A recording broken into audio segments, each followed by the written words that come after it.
Thank you. Make no mistake, at a time when higher education is under attack, this bill is another assault. Instead of making higher education more accessible and affordable, with this bill, committee Republicans are gutting federal financial aid. The bill completely eliminates subsidized student loans and direct plus loans. For what? So Republicans can pay for tax cuts for billionaires? The proposed cap on federal student aid would automatically prevent about half of all students from accessing the funds they need to complete their degrees. And I know the chairman said it's going to help 93%. You don't have to be a math major to know that that's not what median means. This is a serious issue. The bill also limits the only source of federal support for graduate education. So unless you're rich, you're going to struggle to further your education. I just heard from a small private college in the district I represent, and the president said she's extremely concerned about how the proposed elimination of Grad Plus loans and the reduction of the amount of unsubsidized graduate loans would affect their students. They educate a lot of people who go into health careers. It will result in fewer healthcare providers in Northwest Oregon. She also said that the proposed borrowing thresholds could result in a significant drop in revenue, likely resulting in possible closure of the institution. They don't have an endowment. They don't have reserves to backfill that funding gap.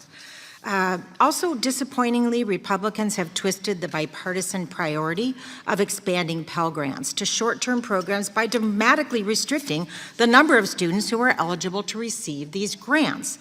The bill weakens or eliminates many of the vital protections that keep borrowers safe from the predatory practices of so many for-profit institutions, something we've been working on in this committee for years, undone by this bill.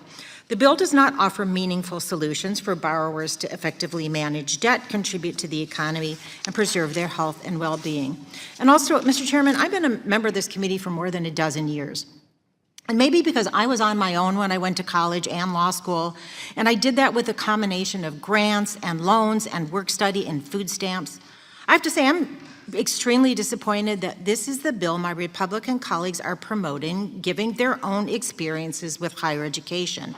Every single Republican on this committee graduated from college, and more than half of them have gone on to earn advanced degrees. For 5 of them, at least 1 or more of those degrees is from Harvard.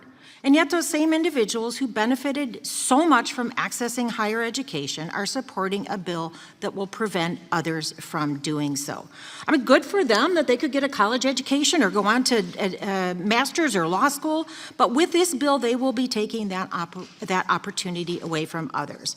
Families that are not wealthy can still have the same hopes and dreams. Their children can have tremendous potential. This bill is a dream killer. The committee should be expanding opportunities, not taking them away.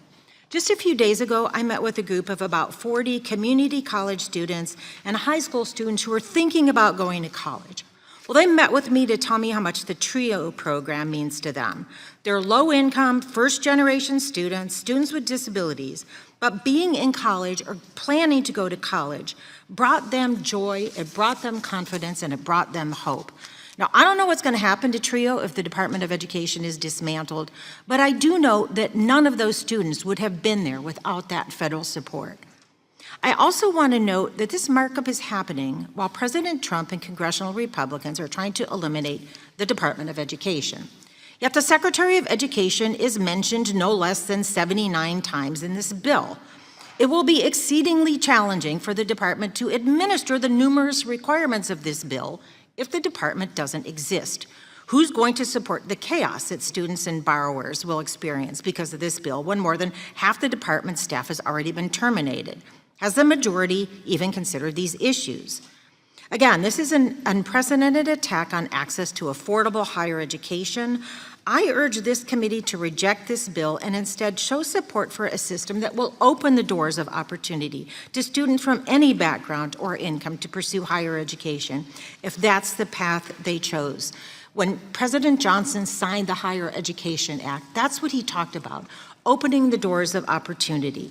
Please join me in opposing this harmful legislation, and I yield back the balance of my time.